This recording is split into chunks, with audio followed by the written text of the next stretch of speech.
சத்யநாராயண பூஜை, சித்ரா பௌர்ணமி. இந்த சித்திர மாசத்துல வரக்கூடிய பௌர்ணமி ரொம்ப விசேஷமா இருந்துன்னு சொல்லியிருக்கோம். அதுக்குள்ள என்ன பலன்னு சொல்லியிருக்கோம். இன்னைக்கு காலம்பரை பாத்தீங்கன்னா எப்போதுமே சத்யநாராயண பூஜை மாலை 6 மணிக்கு தான் எப்போதும் நடக்கும். இந்த சித்ரா பௌர்ணமிக்கு நிறைய பேர் நம்மளுடைய அற்புதங்களை கேட்டு இந்த பௌர்ணமிக்கு வந்து அடுத்த பௌர்ணமி நடந்துருங்கிற அற்புதத்தை கேட்டு ஒரே நாள்ல இன்னைக்கு மார்னிங் வந்து ஒரு 100 பேர் பண்ணணும்னு சொல்லி காலம்பரை 100 பேருக்கும் வந்து சத்யநாராயண பூஜை பண்ணியாச்சு. அப்பயும் நம்ம சொல்லுவோம், இங்க பாபாவை காது கேட்கும், என்ன வேணுமோ யாரை வேணுமோ அவங்களெல்லாம் வர வைப்பாரு, பாபாவை காது கேட்குன்னு சொல்லுவோம். சத்யநாராயண பூஜை ரொம்ப சிறப்பா பிரம்மாண்டமா நடந்தது. எல்லாரும் ரொம்ப சந்தோஷமா மகிழ்ச்சியா போனாங்க. போன அத்தனை பேருமே அடுத்த சத்யநாராயண பூஜைக்கு நாங்க வருவேன் அப்படின்னு சொல்லியிருக்காங்க. அப்ப பாபாவை காது கேட்குன்னு சொல்லியாச்சு. சத்யநாராயண முடிச்சுட்டு மேல வந்தாச்சு. நம்ம கோயில்ல ஒவ்வொரு அற்புதங்கள் நடக்கும் பொழுதும் ஒவ்வொருத்தரோட பேரு ஞாபகம் இருக்கும். ஒவ்வொரு சுவாமி விக்கிரகங்கள் வாங்கி கொடுக்கறதா இருக்கட்டும், பூஜைகள் வரவங்களா இருக்கட்டும். இன்னைக்கு பாத்தீங்கன்னா பாபாவுக்கு மேல தாழம்பு வச்சிருக்கு. இது எங்கேயுமே இந்த தாழம்பு கிடைக்காது. ஏன்னா ரொம்ப அரிது இந்த தாழம்பு கிடைக்கிறது.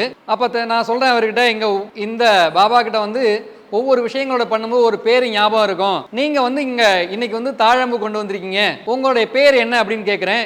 அவர் வந்து பெருமாள் அப்படிங்கிறார். அப்ப இன்னைக்கு சத்யநாராயண பூஜை பண்ணிருக்கோம். பெருமாள் வந்துட்டார். பெருமாள் தாளம்பு வச்சுட்டாரு. அவர் கடந்த ஒரு மாதமாக வந்து ஒவ்வொரு நாளும் மார்க்கெட்டுக்கு போறாரு கோயம்பேடு. இந்த தாழம்பு வாங்குறதுக்கு நிறைய கோயில கேட்டிருக்காங்க போல இருக்கு, வாங்கி தரேன்னு சொல்லியிருக்காங்க. கிடைக்கல, எங்கேயுமே கிடைக்கல. அது வந்து இன்னைக்கு காலம்பரை போகும்போது ஞான சாய்பாபா கிட்ட சொல்லிட்டு போயிருக்காரு. இன்னைக்கு வந்து அம்பத்தூர் ஞான சாய்பாபா கோயிலுக்கு போறேன், இந்த பாபாவுக்கு தாழம்பு வைக்கணும்னு சொல்லிட்டு போறாரு. அங்க போனா அந்த ஒரே ஒரு தாழம்பு கிடைக்குது. அந்த தாழம்பு எடுத்து வந்து இங்க வராரு. அவர் பெருமாளே வந்து இன்னைக்கு வந்து இந்த சத்யநாராயண பூஜை அத்தனை பேருக்கும் பெருமாளே வந்து தாழம்பு வடிவமாக இன்னைக்கு ஆசீர்வாதம் பண்ணிட்டு போயிருக்காங்க. சாய்ராம் சாய்ராம் சாய்ராம்.